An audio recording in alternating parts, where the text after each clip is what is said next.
evening, everyone, and welcome to this a very special Economic Times panel on family businesses. And we are here to discuss the next generation leadership and how India's new age business scions are shaping the future.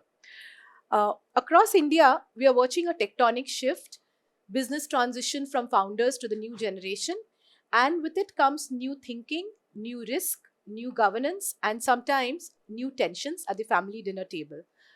Today, we deep dive into how the next gen is not just inheriting businesses, but reimagining and reshaping them and making a deep impact in terms of diversification and foraying into new areas, geographic and global expansion, bringing in innovation and technology while they keep a close eye on long-term value creation. If I may ask all of you to take a step back and retrace and tell us about how all this started with you. That we all were like, a very, very close knitted family, and we still are.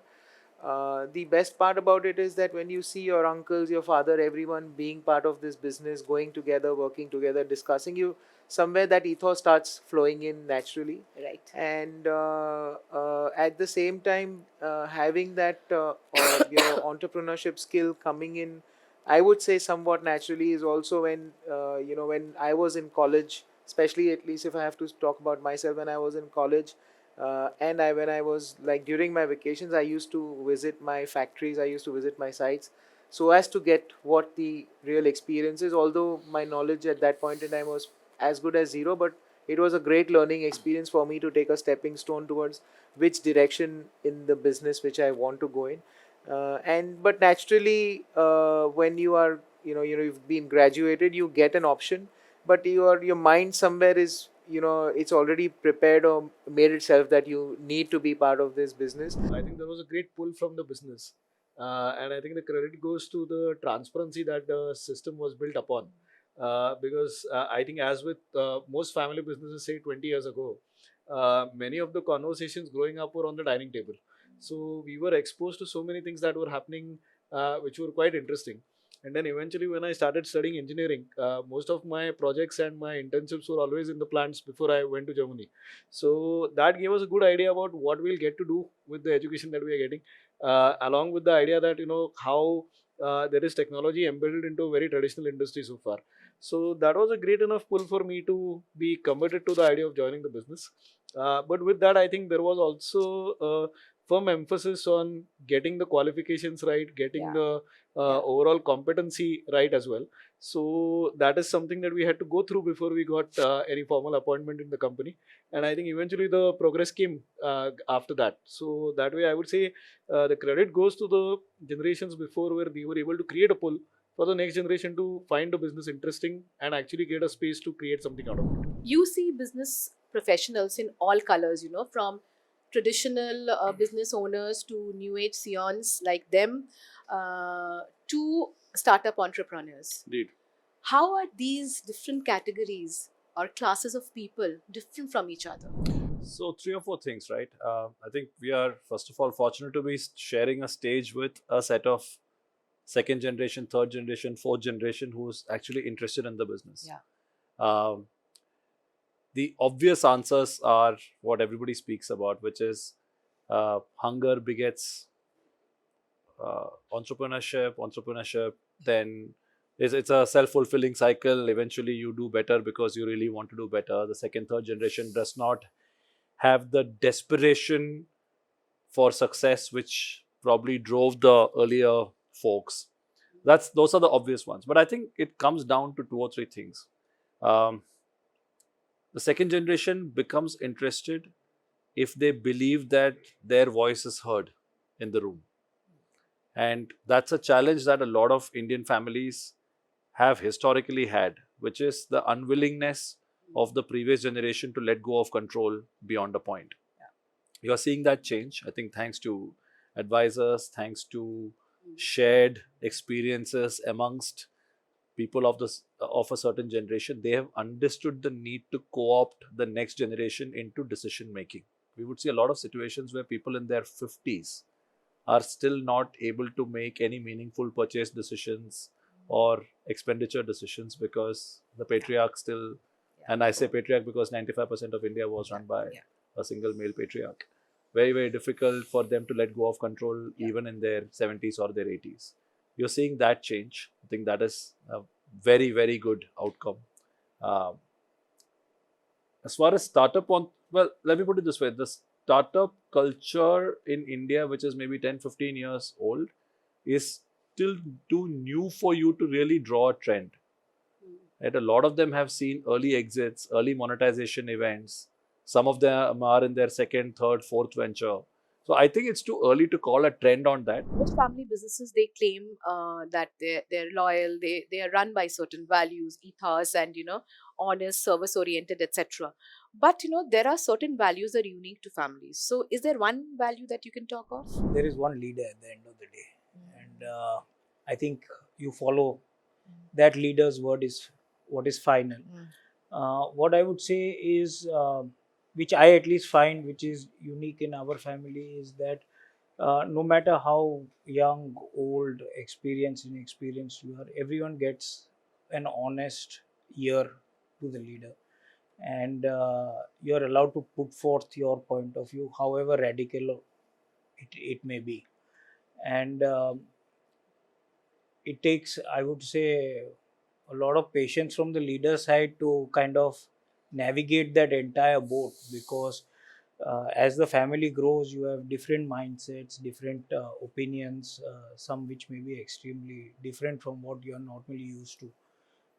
But I think as a family, what we follow is that at least everyone has an equal say, and then the final decision is definitely one man's way. One of the values that has been consistent through all the generations is about transparency.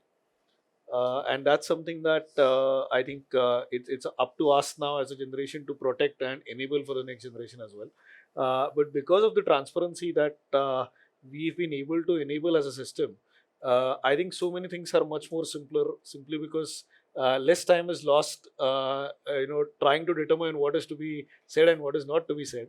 And because this transparency exists, the interfacing between the professionals, the working professionals, the labor, because that's a big chunk of us, our workforce, the farmer end of the business, as well as the consumer end of the business, is something that becomes a lot more streamlined.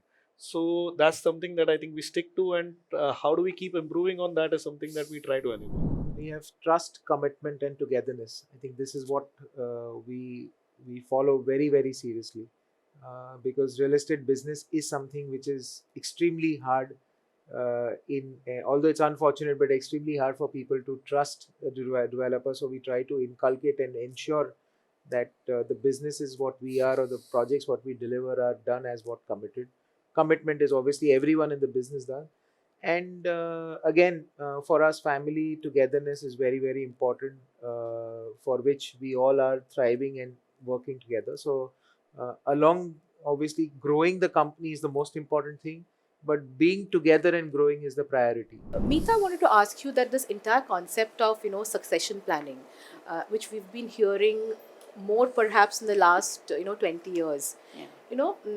Are Indian business families more and more conscious of this succession planning thing, and how are they going about it? Are there any major stumbling blocks, challenges in the way of doing that? Succession planning, if I say, then it is not about sharing last name. It's sharing the passion for something which is done by the earlier generation or by others and created by others, and now you are also being part of it. So succession planning is something where families have been, I see that recently there has been little shift of being more aware about planning, or at least thinking by senior generations that yes, now at some point we will have to give our reins, or say our control, to the younger generation, or maybe to professionals whom they think that may not be younger generation is not there ready to be, or say as Rajesh said, they want to exit the business and don't want to continue. Then what do you do with the ongoing business? Pass it on to professionals. So there are various models, yes, of succession planning available, but I think the awareness about succession planning is there in a larger sense now compared to 5 years, 7 years earlier. However, the action to be taken by the senior generation is, I think, is not enough or not to the extent that the families would take a call and plan how the business is going to fan, how the business is going to work after 5 years or 10 years down the line. Before that, Indranil, I mean, you are fourth generation in business, over 80 years in the business. I mean, the group has been around. How do you survive the ravages of time? I think one of the fundamentals of it being relevant over 4 generations is that the size of the pie has to increase. And that way, the way the pie is being built is something that is going to evolve over a period of time. So, how agile is the family foundation in terms of adapting to this agility? If there is a framework that helps them establish this agility well into their structure of work itself, I think then the generation just becomes a number to be, keeping as a accounting reference. But beyond that, it doesn't matter. The bigger challenges happen is when I think the next generation does not come in with a clear expectation on both sides, what the previous generations expect from them and what the next generation expects from the previous generations to be productive in the business. And while doing that, if there are more people coming into the pie and the size of the pie is not increasing, that is when I think the struggles of a family business start. So it is very imperative that how do we create growth as a main trajectory towards enabling the next generation, and while doing that, define it very well that who's expected to do what amidst it, is where I think the whole issue is likely to get solved. Not that you can't, really say or pinpoint that this will definitely solve this problem, because you'll have people as a intrinsic issue as well, where their egos and their challenges, aims, ambitions will also come into the picture. So how do we balance that out is where I think growth creates a great uh, leapfrog for it. Then people fit into it. If that doesn't fit in, then that is where I think the overall governance structure and the value system matters. So that's why how do we balance the two is where I think the family CEO's job becomes even more critical. The most important thing is the unity within the family and the careness, willingness to working together as a family. I think that is more important than any, probably our fathers, when they came in with that mindset. We, as second generation, maybe 20, 30 years ago, came in but I think now the third generation or the fourth generation, the new ones which are coming in, if that mindset of being together, if it is not there, then the challenges start dwelling within the family business. That I feel is number one. Number two, we all talk about passion, we all talk about clarity of sharing responsibilities or sharing of the profits or whatever it is. But beyond all of this, again, my it's a very emotional quotient of being together, and that is more important than looking at individual shares or individuals profits or whatever. So I'm sure that is very, very important for us as a family, like everyone's individual family. But somewhere the priority transforms in a family business is being together. I think that is the most important thing. Meeta, what is your take on this new generation of young business leaders? Most of them have gone abroad. They've got their management degrees from global schools. They're young. They're more risk taking, perhaps. How are they different? I think the younger generation is definitely has got more energy. They have more risk-taking capability than their earlier generations. But I think that younger generation also must respect and see that what the seniors have done and the way they have grown and that they have built businesses. So respect that, respect the past, and look for future in a, or say, future direction in the way that you are comfortable with, but forgetting your past, forgetting your roots or genesis of the business will not help, which will only create friction. So I would say that younger generations way, their mannerism, their thinking, that's absolutely fine, provided they respect, and as Dhaval said, unitedness, being together. So have do's and don'ts clearly spelt out in the families, and that is where I call family governance. When the family governance is there, then both the generations or three generations together, they thrive. We see that both within the business as well as outside. So within the business, we are seeing capital allocation decisions being driven by the second generation, right? Whether it's allocating more capital towards technology, could be lateral acquisitions, could be geographical diversification. I think that part of it, thanks to the global exposure they have, or thanks to forums like YPO, EO, etc., where they are exposed to a peer group which has done different things, they are willing to go and advocate that to the broader family. And you more often than not, you would see these new initiatives being driven by the next generation. Some of them might turn out to be successful, some of them may not be, but finally the driver in most of these cases is the generation which has been exposed to that. Similarly, there are a bunch of people who say, hey, look, the existing family business is nice, is being done reasonably well. Either the previous generation is running it, or there is a professional team which is running it. I have capital available. Is there a way one can build out something entirely new?